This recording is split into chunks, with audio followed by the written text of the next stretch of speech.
Hello everyone. तो कैसे हैं आप सभी लोग? आप सभी का एक बार फिर से स्वागत है हमारे यूट्यूब चैनल में।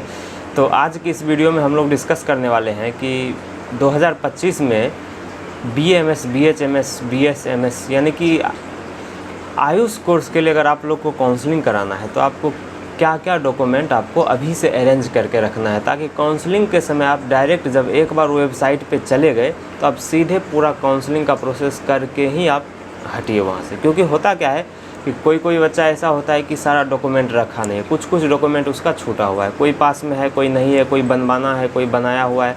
तो होता क्या है कि आप काउंसलिंग करने बैठे, अब बैठे वहाँ पे कोई चीज़ मांग रहा है तो आपके पास वो है ही नहीं। आप फिर क्या किए, तुरंत से उसको बंद किए, लैपटॉप कंप्यूटर जो भी है बंद किए, आप गए बनवाने के लिए डॉक्यूमेंट। इससे क्या होगा, आपका मेंटली भी परेशानी होगा और थोड़ा सा मतलब फिजिकली भी परेशानी होगा। तो इससे अच्छा ये है कि अभी काउंसलिंग का डेट तो आया नहीं है। MBBS का काउंसलिंग, BDS BSc नर्सिंग का काउंसलिंग चल रहा है। तो उस काउंसलिंग में जो जो डॉक्यूमेंट का रिक्वायरमेंट हुआ उसको बेसिक मानते हुए हम आपको इस वीडियो में बताएंगे कि BAMS यानी कि आयुष के काउंसलिंग में आपको क्या क्या डॉक्यूमेंट का रिक्वायरमेंट होगा, जो आपके लिए बहुत ही हेल्पफुल होगा। क्योंकि सब डॉक्यूमेंट पास में रखने से मतलब कोई प्रॉब्लम नहीं होता है। अब मानिए आपके पास कुछ डॉक्यूमेंट है ही नहीं, आप बनवाने गए, अब बनाने में 10 दिन लग रहा है तो 10 दिन में काउंसलिंग ख़त्म हो जाएगी, तो और बहुत बड़ा समस्या हो जाएगा ना। इसीलिए बेटर यही रहेगा कि आप ये वीडियो देखिए। जो जो डॉक्यूमेंट आपके पास है बहुत बढ़िया, जो नहीं है आप बनवा लीजिए।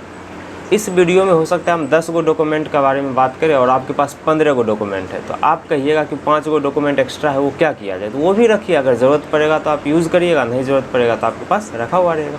तो चलिए शुरू करते हैं क्या क्या डॉक्यूमेंट का ज़रूरत है। सबसे पहला आपके पास नीट का जो है एडमिट कार्ड होना चाहिए।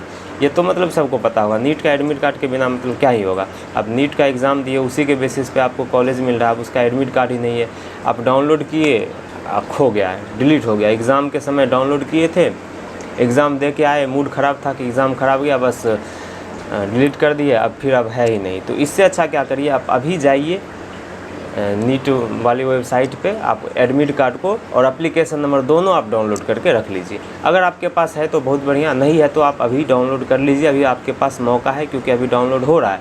हो सकता है कि नीट का एडमिट कार्ड डाउनलोड होना बंद हो जाए तो फिर आपके पास कोई ऑप्शन नहीं रहेगा, फिर NTA को मेल करते रहिए।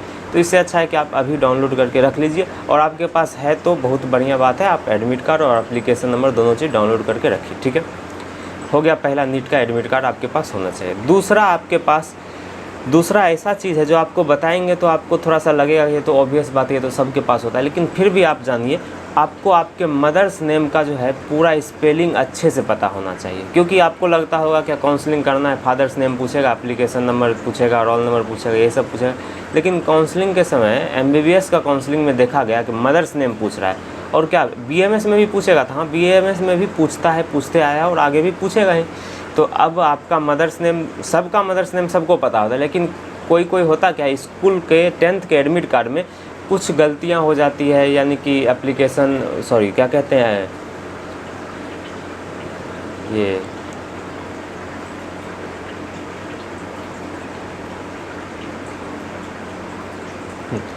हाँ 10th के मार्कशीट में किसी किसी से कुछ स्पेलिंग मिस्टेक हो जाता है नाम में। अब वही गलती स्पेलिंग ही आपके पास चलते आ रहा है, 10th में भी 12th में भी गलती ही डाले हैं, क्योंकि एक बार गलती हो गया वो ठीक नहीं हो रहा है, तो आप क्या किया, 12th में भी वही गलती दोहरा दिए। अब फिर नीट के एग्ज़ाम में भी वही गलत वाला नाम दिए। आपको नाम तो सही वाला याद होगा, अब आप सब जगह डॉक्यूमेंट में गलत वाला यूज़ करें तो आपको गलत वाला ही यूज़ करना होगा ना। यानी कि आपके मदर्स नेम का जो स्पेलिंग क्लास 10th के मार्कशीट में है वो स्पेलिंग आपको यहाँ पे भी देना है। इसीलिए मदर्स नेम का क्या स्पेलिंग है वो आपको एक बार देख लेना है। ठीक है, और बेटर यही रहेगा फादर्स नेम का भी देख लीजिए, अच्छा रहेगा। ठीक है, और अपना नाम तो पता ही होगा। चलिए, उसके बाद तीसरा आपको 12th का मार्कशीट होना चाहिए पास में। क्योंकि होता क्या है कि काउंसलिंग के समय आपसे पूछेगा 12th में फिजिक्स में कितना मार्क्स है, केमिस्ट्री में कितना मार्क्स है, बायोलॉजी में कितना मार्क्स है, ये 3 चीज़ पूछेगा। ठीक है, दूसरा बात, आपका स्कूल का एड्रेस पूछेगा। क्या पूछेगा? आप जिस स्कूल से 12th पास किए हैं स्कूल का एड्रेस पूछेगा। एड्रेस और पिन कोड, ये दोनों चीज़ आपको होना चाहिए, अपने स्कूल का एड्रेस और फिर पिन कोड। अब आप बोलिएगा कि एड्रेस कहाँ से पता चलेगा, आप जो 12th का मार्कशीट दीजिएगा उसी में एड्रेस लिखा रहता है, वहाँ से आप एड्रेस चिपका दीजिएगा। स्कूल का नेम भी उसी में रहता है, नेम भी आपसे पूछेगा तो नेम भी वहीं से लाके कॉपी पेस्ट कर दीजिएगा। ठीक है, अब बात है कि स्कूल का पिन कोड किसी किसी को नहीं पता रहता। आप गूगल मैप पे जाइए, अपना स्कूल का नाम सर्च कीजिए और वहाँ पे नीचे में आ जाएगा स्कूल का पिन कोड, वहाँ से देख के रख लीजिएगा। ठीक है, ये आपको होना चाहिए। 12th का मार्कशीट, स्कूल का एड्रेस, स्कूल का नेम, स्कूल का पिन कोड। कोई को होता क्या, मान लीजिए 2020 में 12th पास किया, अब ये 2025 आ गया, अब भूल गया हम कौन सा स्कूल में थे। 2000 मानिए कि क्लास 6 से लेकर 10 तक दूसरे स्कूल में थे, 11 12 दूसरे स्कूल में किए। अब आप भूल गए कि हम कौन स्कूल से 12th किए। ऐसा कोई भूलता नहीं है, लेकिन फिर भी मान लीजिए थोड़ा सा कन्फ्यूज़न हो गया तो आपको पता होना चाहिए ना कि हम 12th किस स्कूल से किए हैं और 10th किस से किए हैं। कोई 10th और 12th अलग अलग स्कूल से करता है, तो दोनों अलग अलग स्कूल का एड्रेस पिन कोड पता होना चाहिए। ठीक है, लेकिन मेनली 12th का ही पूछा गया है, 12th का ही पूछेगा, लेकिन आपको 10th का भी पता होना चाहिए। ठीक है, ये हो गया। अब अगला है आपके पास, जो आप मानिए क्या कि काउंसलिंग करा रहे हैं, काउंसलिंग में MBBS वाली काउंसलिंग में तो 5500 रुपया लग रहा है और BMS वाला काउंसलिंग में शायद 10,000 11,000 रुपया लगेगा। अब जब आप 1,000 रुपया दीजिएगा BMS के काउंसलिंग समय रजिस्ट्रेशन फी, वो तो आपका रिफ़ंड नहीं होगा, लेकिन सेक्रेटरी मनी आप 10,000 रुपया जमा कीजिएगा तो वो आपको अगर कॉलेज नहीं मिलता है तो आपको रिफ़ंड हो जाएगा। अब वो पैसा कहाँ पे रिफ़ंड होगा, तो वो पैसा उस अकाउंट में रिफ़ंड होगा जिस अकाउंट का आप चेक या फिर पासबुक अपलोड किए, यानी कि आपके पास आपका पासबुक या फिर चेक, मेन मतलब ज़्यादा सही रहेगा आप पासबुक अपना एक स्कैन करके रखिए, वही आप अपलोड कर दीजिएगा, जिस समय आपको सबको रिफ़ंड मिलेगा। आपको कुछ नहीं करना होगा, अपने आप जो है पैसा आपके अकाउंट में आ जाएगा। तो वो अकाउंट डालिएगा जो एक्टिव है, ऐसा नहीं कि जो अकाउंट मतलब कभी पैसा आता है कभी नहीं आता है, वो कभी बंद है चालू, ऐसा नहीं। जो एक्टिव अकाउंट है वही अकाउंट डालिएगा ताकि आपका पैसा आ जाए। ऐसा नहीं कि मतलब डाल ही नहीं रहे डर से कि डाल देंगे अकाउंट नंबर तो पैसा लीक हो जाएगा, ऐसा कुछ नहीं होता है। आपका पैसा सेफ रहेगा। वो बस पासबुक या फिर चेक इसलिए लिया जाता है ताकि आपका जो सेक्रेटरी मनी है अगर आपको कॉलेज नहीं मिला तो वो रिफ़ंड हो जाएगा। ठीक है, ये आपके पास इसका स्कैन कॉपी होना चाहिए पासबुक का। ठीक है, और किसी का भी हो सकता है, जैसे कि मान लीजिए एक स्टूडेंट है, उसका नाम X है, तो वो एप्लीकेशन भर दिया यानी कि काउंसलिंग करा रहा है, लेकिन उसका खुद का पासबुक नहीं, उसके फादर का पासबुक, उसके मदर का पासबुक, उसके भाई का पासबुक है, तो वो भी दे सकता है। ऐसा कुछ नहीं कि पासबुक जो है खुद के ही नाम का होना चाहिए, ऐसा कोई ज़रूरी नहीं है। पासबुक किसी के भी नाम का होना चाहिए, लेकिन हाँ जो पासबुक आप अपलोड करिएगा उसी पे पैसा आएगा, तो इसलिए ध्यान से कीजिएगा। ठीक है, चलिए अगला आपके पास होना चाहिए, या तो अगर आप EWS हैं तो EWS सर्टिफिकेट होना चाहिए, OBC है तो OBC सर्टिफिकेट होना चाहिए, SC है तो SC सर्टिफिकेट, ST है तो ST सर्टिफिकेट। ये सर्टिफिकेट आपको बेटर यही रहेगा कि आप अभी ही अप्लाई कर दीजिए, हो सकता है 10-15 दिन में आपको बन के आ जाए। अगर ये सर्टिफिकेट आपको बन जाएगा, फिर जो है BMS के वेबसाइट पर आपको एक फॉर्मेट मिलेगा कि आप इस फॉर्मेट में OBC सर्टिफिकेट बनाइए। आपका पहले मेन OBC सर्टिफिकेट बना हुआ रहना चाहिए, तभी इस फॉर्मेट में बन सकता है। यानी कि अगर आप डायरेक्ट चाहिएगा इसी फॉर्मेट में बन जाएगा, जो फॉर्मेट AACCC सजेस्ट किया था, ऐसा नहीं होता है। पहले आपको इस फॉर्मेट में बनाना होगा जो आपके स्टेट में बनता है, उसके बाद जो है AACCC वाला फॉर्मेट लेके आप ब्लॉक जाइएगा, जहाँ भी जाइएगा ब्लॉक में ही जनरली बनता है, वहाँ पे स्टैंप लगा देगा। लेकिन ये फॉर्मेट आपके पास होना चाहिए, इसीलिए आप अभी ही अप्लाई कर दीजिए ताकि आपको सर्टिफिकेट आराम से मिल जाए। ठीक है, चलिए अगला चीज़ आपके पास एक्टिव मोबाइल नंबर होना चाहिए। अब ऐसा नहीं कि कोई मोबाइल नंबर है उसमें रिचार्ज कभी ख़त्म हो रहा है, रिचार्ज कराते ही नहीं है। मानिए कि आपका कोई मोबाइल नंबर उसमें आप रिचार्ज नहीं कराते हैं, तो उसमें OTP भी नहीं आएगा। अब आपके पास अगर OTP नहीं आएगा तो आप लॉगिन कैसे करिएगा? इसीलिए आपके पास जो मोबाइल नंबर नीट में दिए थे, ज़रूरी नहीं है कि वही मोबाइल नंबर देना है, आप कोई अदर मोबाइल नंबर भी दीजिए, लेकिन जो मोबाइल नंबर दीजिएगा वो आपके पास एक्टिव होना चाहिए, क्योंकि जितना बार आप लॉगिन करिएगा आपको उतना बार OTP मांगेगा। ऐसा इसलिए मांगता है, मान लीजिए आप कोई साइबर कैफ़े में जाके काउंसलिंग करवा रहे हैं, तो आपको उसको अपना पासवर्ड देना पड़ेगा, आप अपना पासवर्ड उसको बताएं। अब वो कभी भी आपका लॉगिन कर सकता है ना, तो इसीलिए जब भी वो लॉगिन करेगा तो आपके मोबाइल पे एक OTP आएगा, जब आप OTP दीजिएगा तभी लॉगिन होगा। यानी कि आप दिन में 10 बार लॉगिन करते हैं तो 10 बार OTP देना होगा, दिन में 1000 बार लॉगिन करते हैं तो 1000 बार OTP देना होगा। तो इसके लिए आपके पास एक मोबाइल होना चाहिए ना कि जिसमें बार बार OTP आ सके। पता चले कि मोबाइल में आपका सिम है और रिचार्ज ही नहीं है, तो अब रिचार्ज है नहीं कि OTP आएगा नहीं, तो आप फिर रिचार्ज करिए या तो फिर दूसरा सिम बदलिए। इससे अच्छा है कि आप एक एक्टिव मोबाइल नंबर रखिए जो आपको हमेशा जिस पे OTP आए तो आप अच्छे से लॉगिन कर सके। ठीक है, अगला आपके पास एक अल्टरनेट मोबाइल नंबर भी होना चाहिए। अल्टरनेट मोबाइल नंबर भी आप कोशिश कीजिए एक्टिव ही डालने का। हो सकता है आपका ये मोबाइल नंबर में कोई प्रॉब्लम आ गया, इसीलिए अल्टरनेट मोबाइल नंबर मांगता है, लेकिन अल्टरनेट का कभी आज तक किसी का यूज़ होता नहीं है। लेकिन फिर भी आप एक अल्टरनेट मोबाइल नंबर ऐसा रखिए जिस पे एक्टिवली OTP आ सके, कॉल आ सके, कुछ भी आ सके। ठीक है, चलिए अल्टरनेट मोबाइल नंबर होना चाहिए। उसके बाद आपको अपना घर का एड्रेस पता होना चाहिए। अब बहुत को लगेगा कि ये कौन सा बात है, एड्रेस तो सबको पता था। हाँ, बात सही है, एड्रेस सबको पता होना चाहिए, लेकिन हम छोटी छोटी बात आपको बताएंगे तभी तो आपका काउंसलिंग सही से हो पाएगा। तो आपको अपना घर का, आप जहाँ पे रहते हैं उसका एड्रेस पता होना चाहिए और आपका ओरिजिनल एड्रेस क्या है, दोनों पता होना चाहिए। हो सकता है कि मैक्सिमम बच्चा का जहाँ पे रहता है वहीं उसका ओरिजिनल एड्रेस है, तो अच्छा बात है, दोनों सेम ही भर दिया जाएगा। इसलिए आपको अपना एड्रेस पता होना चाहिए। डिस्ट्रिक्ट, स्टेट, ये सब तो पता ही रहता है, पिन कोड भी पता रहता है, लेकिन एड्रेस पता होना चाहिए जो आपके आधार कार्ड में कोशिश कीजिएगा वही एड्रेस देने का, ठीक है।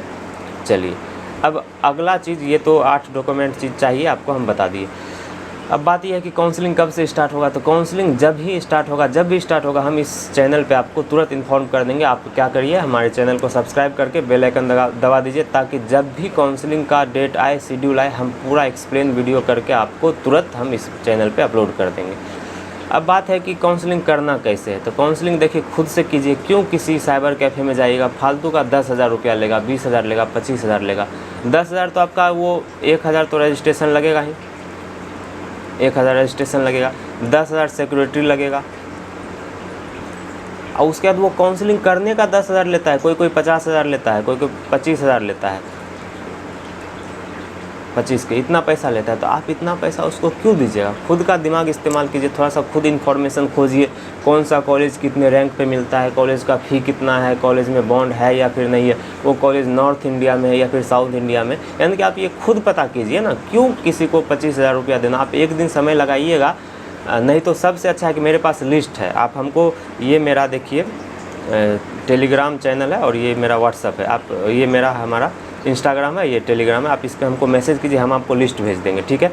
लिस्ट जो है आपको हमारे लिस्ट में पहले पता चलेगा क्या कि मानिए ये कॉलेज है, करोल बाग दिल्ली में ये कॉलेज है, इस कॉलेज का कट ऑफ कितना गया था फर्स्ट राउंड में, सेकंड राउंड में, यानी कि फर्स्ट राउंड में 29,000 से लेके 24,000 तक फर्स्ट राउंड में गया था, सेकंड राउंड में 26,000 तक गया था, ये तो कट ऑफ हो गया। उसके बाद इस कॉलेज का फ़ी इतना है, इस कॉलेज का हॉस्टल का फ़ी इतना है, और इस कॉलेज में बॉन्ड नहीं है, यानी कि ये पूरा लिस्ट आपको हम प्रोवाइड कर देंगे। लिस्ट में जो है कोई भी लिस्ट जिस भी कैटेगरी का चाहिए, जैसे कि मानिए ओबीसी कैटेगरी का चाहिए, तो मेरे पास ओबीसी कैटेगरी का लिस्ट है। उस लिस्ट में एक कैटेगरी है कि कोई कॉलेज है जो नॉर्थ इंडिया में और विदाउट बॉन्ड है, दूसरा कैटेगरी है कि नॉर्थ इंडिया में विथ बॉन्ड है, तीसरा कैटेगरी है कि साउथ इंडिया में विदाउट बॉन्ड, चौथा कैटेगरी है कि साउथ इंडिया में विथ बॉन्ड।